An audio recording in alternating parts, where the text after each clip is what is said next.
el promedio nacional fue 0.4% negativo. Es decir, que en el primer trimestre del 2023 no se creció, sino que se cayó comparado con el primer trimestre del 2022.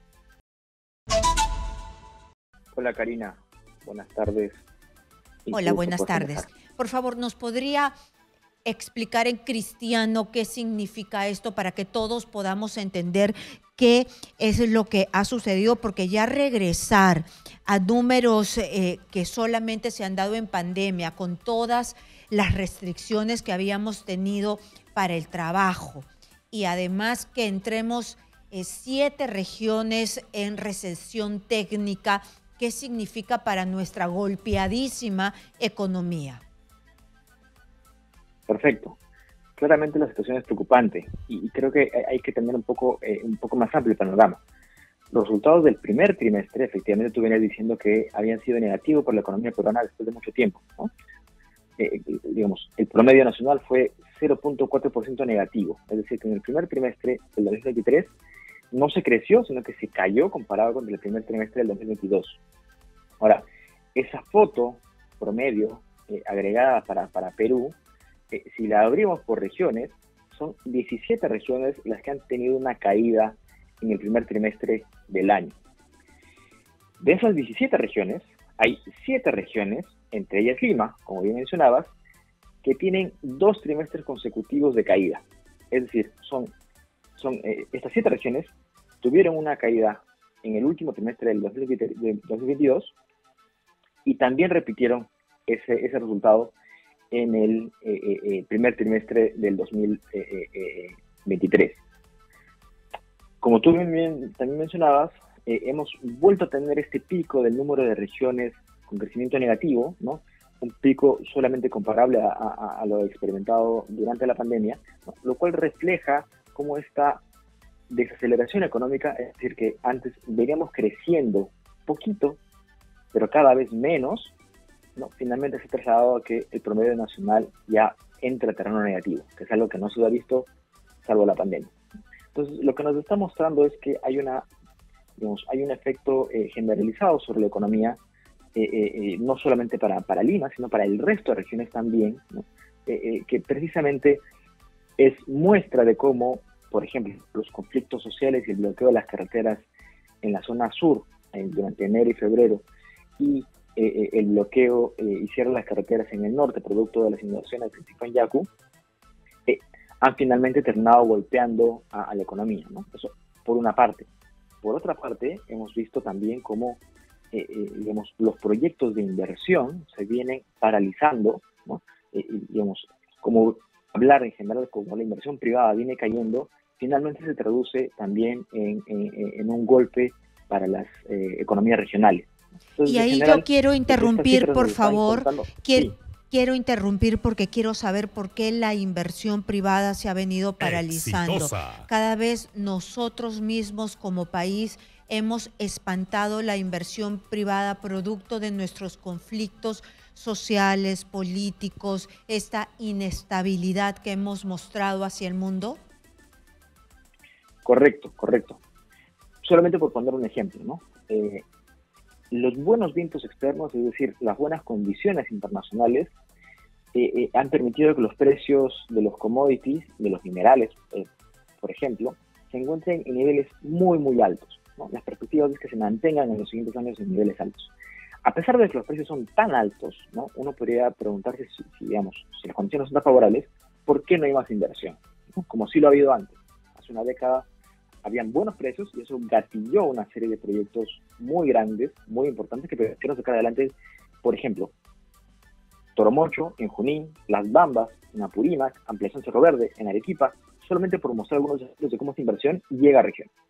Bien, este nuevo superciclo de precios, que es más alto que de hace una década, no ha generado, no ha gatillado esa puesta en marcha de nuevos proyectos de inversión minera, a pesar de que los precios son buenos.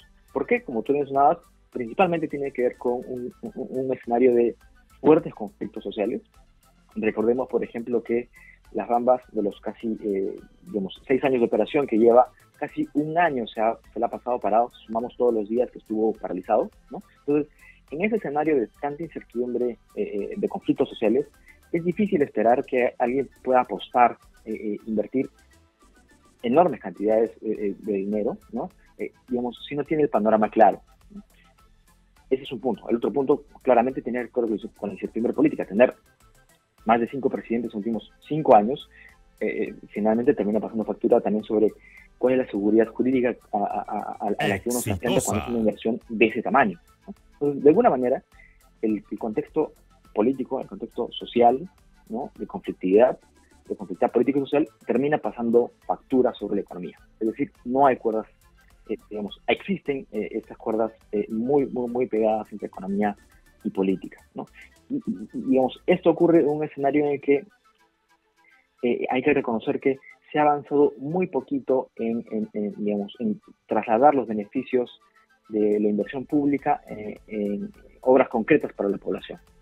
Entonces, muy bien, claro, sí, pero esto de trasladar los beneficios a la población de la inversión pública a la población es un mal que arrastramos desde hace mucho tiempo, ¿no? Ese ha sido el talón de Aquiles, creo, de todos los gobiernos. No se supo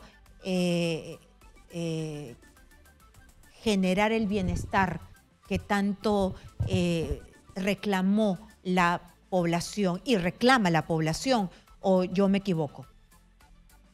sí, es correcto, y con total justicia, ¿no? A ver, la inversión privada tiene el rol muy claro de poder generar puestos de trabajo, dinamizar las economías locales y finalmente pagar impuestos. Esos impuestos son recogidos por el Estado y distribuidos entre los diferentes niveles de gobierno, y ahí tenemos principalmente al responsable de que esos beneficios de la actividad económica, del milagro económico, pero no se hayan trasladado de la manera más proporcional posible, en mayor bienestar para la población. Nosotros acabamos de venir de Apurímac, en un foro que realizamos como IPE en la ciudad de Bancay, ¿no? Y vemos claramente cómo los esfuerzos son claramente insuficientes, ¿no? A pesar de que los ingresos públicos han sido muy altos, el nivel de aprovechamiento todavía está bastante por debajo de lo que se merece la población. Sí, ¿qué es lo que pasa? ¿Dónde está el bache? Porque no solamente es mandar los ingresos, sino que los ingresos en realidad lleguen a la población. El gobierno no puede simplemente lanzar los miles y miles de soles, millones y millones de soles, cuando sabe que no hay capacidad técnica, hay corrupción.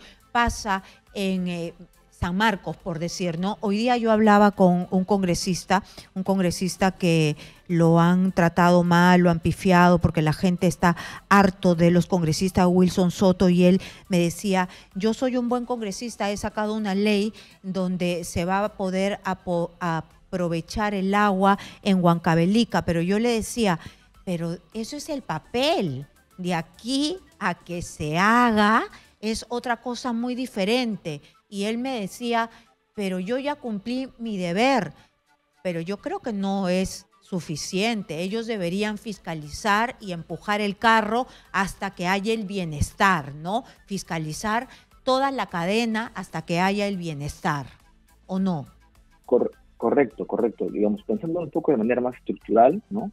En el fondo este es el problema de una descentralización fallida, ¿no? Que se inició hace más de 20 años, pero que finalmente en el fondo trasladó recursos, pero no trasladó capacidades, trasladó responsabilidades, pero no tenía las capacidades suficientes como para poder hacer frente a ingentes recursos que cada vez fueron incrementándose y en los años siguientes van a seguir aumentando todavía. Entonces, la necesidad de poder articular, como bien mencionaba, los esfuerzos de gobiernos locales, regionales y también digamos, de los espacios nacionales es sumamente urgente, ¿no?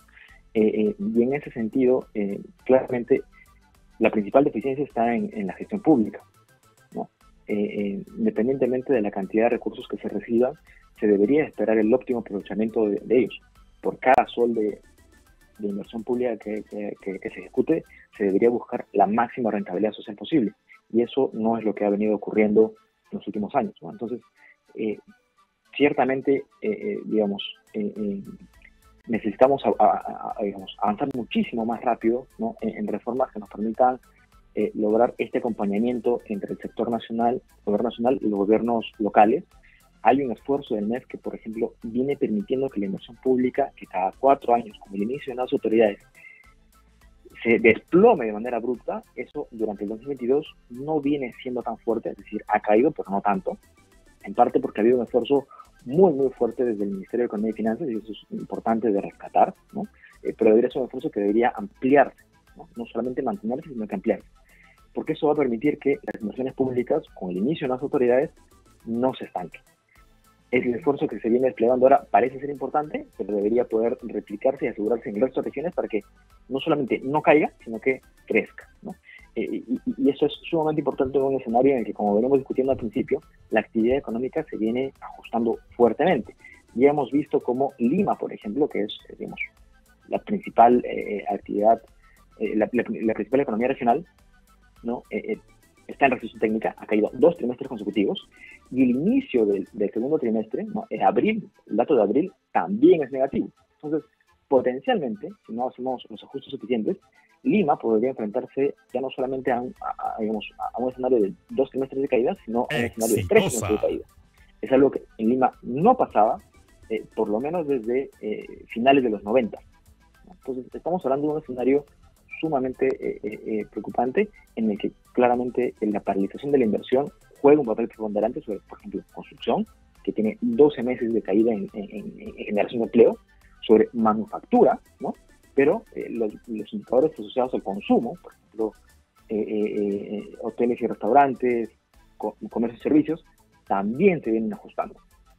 Entonces, es urgente ponerse las pilas, porque si no, esto termina afectando principalmente a los más vulnerables.